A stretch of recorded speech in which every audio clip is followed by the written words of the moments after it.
তো সেই অনুষ্ঠানের মাধ্যমে তোমরা ওই মে মাসে এসে মে মাস জুড়ে আমার এই আশ্রমেতে এমন কিছু একটা সেবা দেবে যাতে করে এই আশ্রমটা খুব আনন্দ করে চলতে থাকে। কেন চলতে থাকে না, এটা তোমাদের জন্য বলেছি, তোমাদের কাজ, তাই তোমাদের দায়িত্ব দিয়েছি। আর তোমাদের কাছে বারে বারে গিয়ে আমি চাইতেও পারবো না, কাউকে পাঠাতেও না। তো সেই কারণে গত 2005 সাল থেকে এটা চলছে, এটা আমি ভীষণ খুশি হচ্ছি। এবং গত বছরও তোমরা যা দিয়েছিলে তাতে খুব আনন্দ সহকারে আশ্রমটা খুব আনন্দ করে চলেছে। এবছরও তোমরা দিচ্ছ, এতে আমি খুব আনন্দ পেয়েছি এবং খুব আনন্দ করেই চলবে, এটা আমি ভীষণ বিশ্বাসী। আর সবসময় আমি বিশ্বাসী, কারণ যে সব থেকে গুরুত্বপূর্ণ ভগবান কি দেখে জানো? তুমি কত টাকার ফুল কিনে দিলে সেটা না, তোমার ভগবান ভাব গ্রহণ করে। তিনি, আমরা তাকে রসগোল্লা দিচ্ছি, মিষ্টি দিচ্ছি, মা কালীকে, শিব ঠাকুরকে দিচ্ছি, কি তিনি এটা খাচ্ছেন তা না। তাহলে কি হচ্ছে না, তিনি আমাদের ভাব গ্রহণ করছেন। ভাবগ্রাহী জনার্দন, কেমন তিনি ভাবটা গ্রহণ করছেন যে আমি তাকে সেবা দিচ্ছি, এই দেওয়ার যে ইচ্ছাটা, এই ইচ্ছাটা তিনি গ্রহণ করছেন। তো ঠিক তেমনি তোমরা এই যে অর্ঘ্য দিচ্ছ, এই যে দেওয়ার যে তোমার ইচ্ছাটা, এটা ভীষণ গুরুত্বপূর্ণ। তুমি কি দিলে না দিলে সেটার ওপর আমি খুব একটা গুরুত্ব দিই না। এই কারণে গুরুত্ব দিই না, আমি ভীষণ বিশ্বাসী যে বছরের পর বছর আনন্দ সহকারে আশ্রম চলছে এবং আগামী দিনে খুব আনন্দ করে চলবে। কিন্তু সব থেকে গুরুত্বপূর্ণ যে আমি তোমাদের মধ্যে এই দেবার প্রবণতাটা আনাতে পারলাম কিনা। এই দেবার প্রবণতা, এই দেবার প্রবণতা মানুষকে বাঁচায়, নেবার প্রবণতা মানুষকে বাঁচায়। তাই সংসারে যারা শুধু নেয় নেয় নেয়, নেবো নেবো নেবো, তাদের সংসার কোনোদিন হয় না। তারা কোনোদিন একসঙ্গে 2-4 জন থাকতে পারে না, সে স্বামী স্ত্রী হবে। তো সেই কারণে প্রত্যেক মহাপুরুষ যারা এই জগতে এসেছেন, তারা সবাইকে বলেছেন যে নাও, আমি আমার আমার আমার না, শুধু নেবো নেবো, এই নেশাটা কমাও।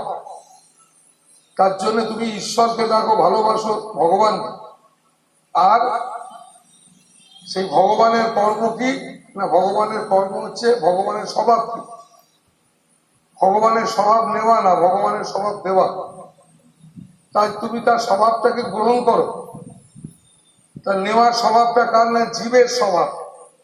জীবের স্বভাব শুধু নেওয়া। জীব মানে এই যে জীব, এই জীবের দেখবে স্বভাব কি, ঝাল মিষ্টি টক এসব বিচার করা, কেমন? ঠিক তেমনি ঝাল মিষ্টি টক বিচার করা, এর বাইরে কিচ্ছু চেনে না। যখনই জীবের কাছে এলো তখন সঙ্গে সঙ্গে সে এইটুকু জিনিস বিচার করবে।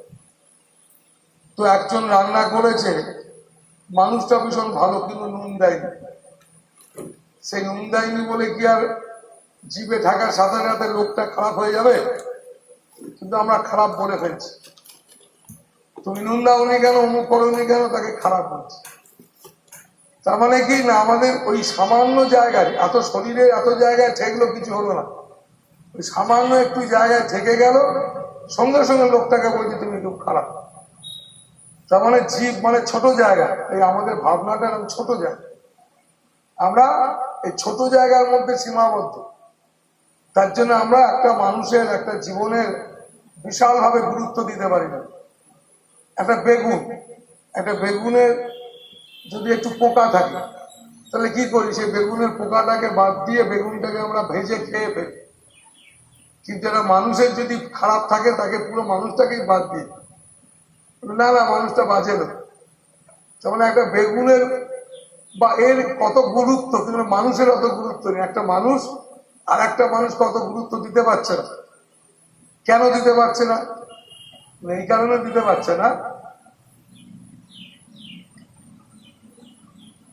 মানুষের মধ্যে যে গুণ, যে গুণটা থাকলে মানুষকে মানুষ বলে, যেটা আমাদের ধর্ম, যেটা আমাদের ঋষিরা, হাজার হাজার বছরের ঋষিরা, মহাত্মারা বলছে যে আমাদের গুণ কি, আমাদের ধর্ম কি। আমাদের ধর্ম হচ্ছে মনুষ্যত্ব। মনুষ্যত্ব মানে প্রেম, মনুষ্যত্ব মানে ধৈর্য, মনুষ্যত্ব মানে ত্যাগ, মনুষ্যত্ব মানে আনন্দ। এই সমস্ত জিনিস অন্য কোনো জীবের মধ্যে নেই। কেমন কুকুর, ছাগল, অমুক তার যত জীবজন্তু আছে তুমি দেখবে এই এই এত এত গুণগুলো তাদেরকে ট্রেনিং দিয়ে শেখাতে হয়, কিন্তু আমাদের এই গুণগুলো আছে। আর ট্রেনিং দিয়ে শেখালেও সেটা তার একটা জায়গা পর্যন্তই থাকবে, কিন্তু মুখস্থ বিদ্যার মতো। মানুষের কিন্তু এই গুণগুলো আছে, এটা অন্য কোনো জীবের নাই। তাই মানুষকে খুব, তাই সাধু সাবধান। সাধু সাবধান কেন? সাধু কারা না? আমরা সবাই সাধু। কেন না? আমরা শ্রেষ্ঠ জীব মানুষ। তাই আমাদের সবসময় সাবধান থাকতে হবে না, যাতে করে আমাদের মধ্যে কোনো জন্তু জানোয়ারের কোনো গুণ যাতে না ঢুকে যায়। কেমন? যদি কোনো পশুর গুণ যদি আমাদের মধ্যে ঢুকে যায়, তাহলে কিন্তু ভীষণ জ্বালা। আমি যার সঙ্গে থাকবো তার পরস্পরের জ্বালা তৈরি হবে। কারণ এই পশুর গুণ, মানুষের গুণ আর পশুর গুণ দুটো এক হয় নাই।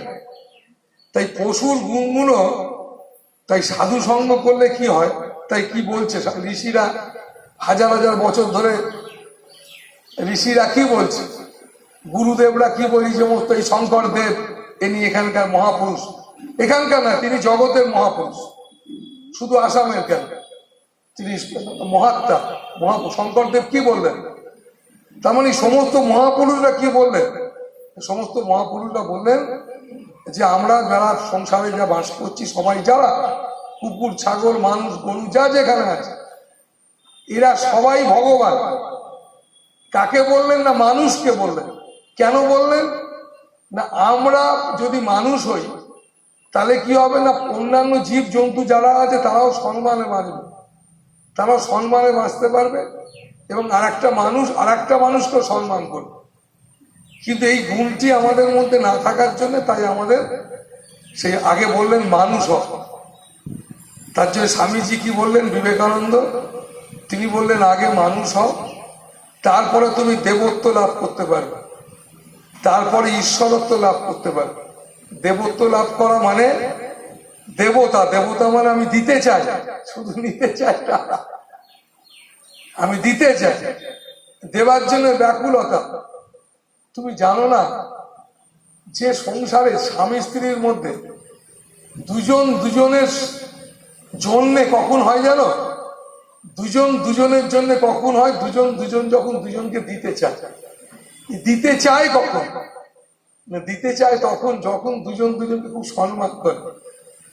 সম্মান করে কখন না? সম্মান তখন করে যদি সেই মানুষটার মধ্যে প্রেম থাকে, ত্যাগ থাকে, সেই মানুষটার মধ্যে রুচিবোধ থাকে, আনন্দ থাকে, এই সমস্ত ভালো গুণগুলো থাকে। তখন দুজন দুজনের মধ্যে বেশ একটা দারুণ দুজন দুজনের হয়ে পড়ে। এই জায়গাটা একটা মানুষেরই হয়, কিন্তু আজকে আমরা পাচ্ছি না কেন? এটা সংসারে নেই। গুণগুলো আমাদের মধ্যে তো আছে, কিন্তু অন্য গুণ ঢুকে পড়েছে। তো সেই গুণগুলোকে তুমি কি করে খুঁজে বার করবে? তাই তোমাকে সাধু সঙ্গ করতে হবে। এই যে তুমি এসেছো, এই মাঝে মাঝে এরকম চর্চা করবে, সঙ্গ করবে। সঙ্গ করলে কি হবে না, তুমি প্রেরণা পাবে। কি প্রেরণা পাবে না? আমার মধ্যে যে অশুভ গুণ ঢুকে আছে যদি সত্যি থাকে, এ তো আমিই জানি, আমার থেকে আর ভালো কে জানবে আমার কি কি বাজে গুণ, যেগুলো মানুষের নয়, এইসব গুণ ঢুকে আছে তো আমরাই জানি। তো যদি না জানি, সৎসঙ্গ করলে কি হবে?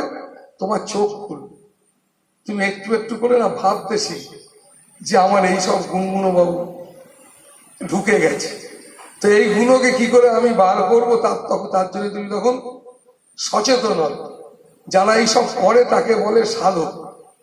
সাধনা করছে মানে যে এর জন্য তোমাকে চুপচাপ ধ্যান করে বসে থাকতে হবে তা না। তুমি চলতে ফিরতে, ঘুরতে, বসতে, দাঁড়াতে তুমি যদি সজাগ থাকো যে আমার মধ্যে কোনো অশুভ গুণ আমি ঢুকতে দেবো না, তুমি একটু কথা বলতে গিয়ে তুমি দেখবে কিরকম একটা হয়ে যাচ্ছে, নয় রেগে যাচ্ছ, নয় দুঃখী হয়ে যাচ্ছ, নয় কেঁদে ফেলছো, কিছু না কিছু হয়ে পড়ছে। তো সেই কারণে তুমি এই যে জিনিসগুলো হয়ে পড়ছে এর জন্য তুমি দোষী না। এগুলো এগুলো হচ্ছে কেন না, তুমি নিজেকে কন্ট্রোল করতে পারো না, তুমি সংযমী না। তাই তোমার জীবনে সব থেকে গুরুত্বপূর্ণ আমাদের পুজো কি, আমাদের জীবনের পুজো কি, এটা মানুষের পূজা কি? পূজা কি জানো?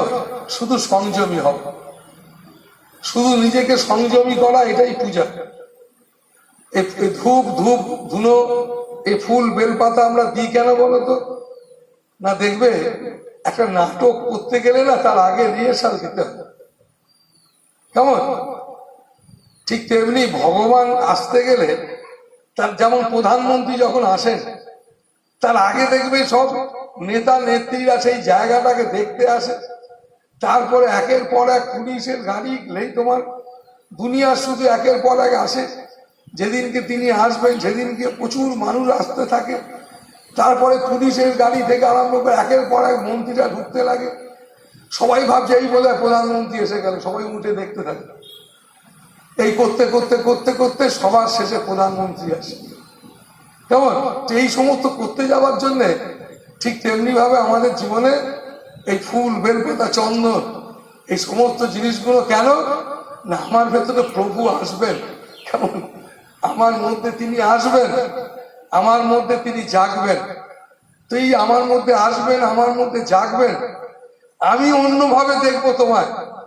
আমি যেভাবে হিংসার চোখে তোমায় দেখছি এভাবে তখন দেখবো না। আমি যেভাবে তোমাকে আজকে নানান ভাবে দেখছি, যেভাবে কথা বলছি, তখন এভাবে কথা বলবো না। দেখবো আমার একটা গান আছে, গানের কলিগুলো খুব সুন্দর। শিখবো তোমার চলা, শিখবো তোমার বলা।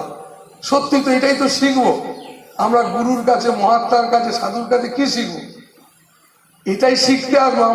আমি চলা শিখতে চাই, কেমন ভাবে চললে আমার জীবনটা সত্যিকারের নিরাসক্ত হয়ে থাকবে, আনন্দে থাকবে, আমার চলাটা কেমন হবে।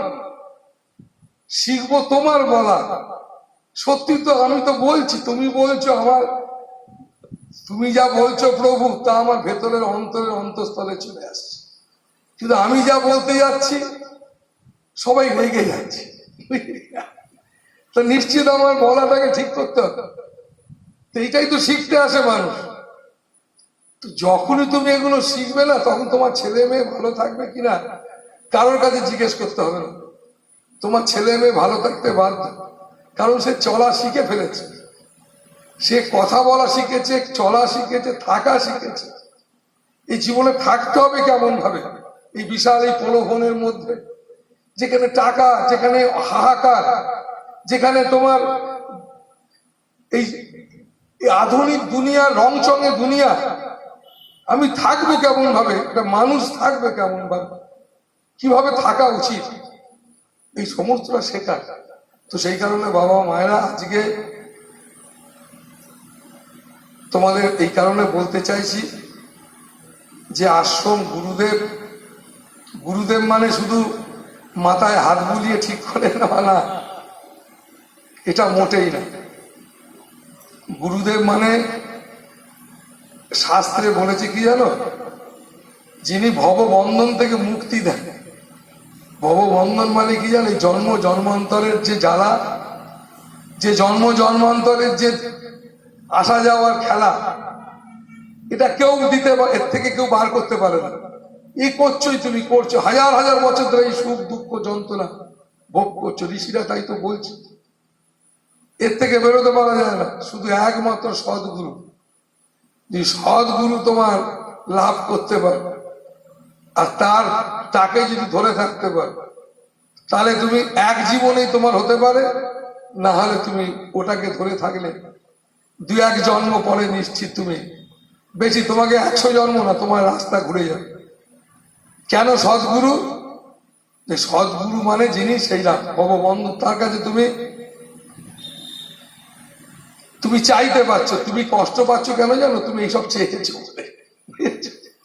তুমি এসব চেয়েছো, টাকা গয়না গাটি, ছেলে মেয়ে, এই সমস্ত বাড়ি গাড়ি, এসব তুমি চাইছো, দিন রাত চেয়েছো। তুমি তো কাঁদবে, তুমি কাঁদবে না তো তুমি হাসবে? বল, তোমায় খুব বলতে পারছে না ভয়, আমি বলছি। তুমি তো সব চাইছো, দুহাত খুলে চাইছো।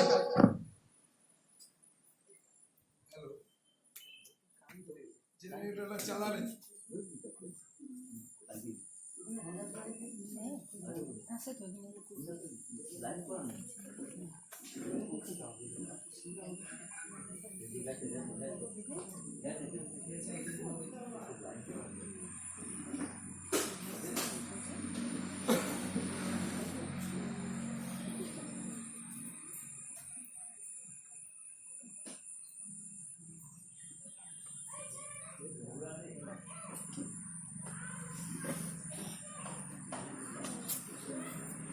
জেনারেটর আছে না?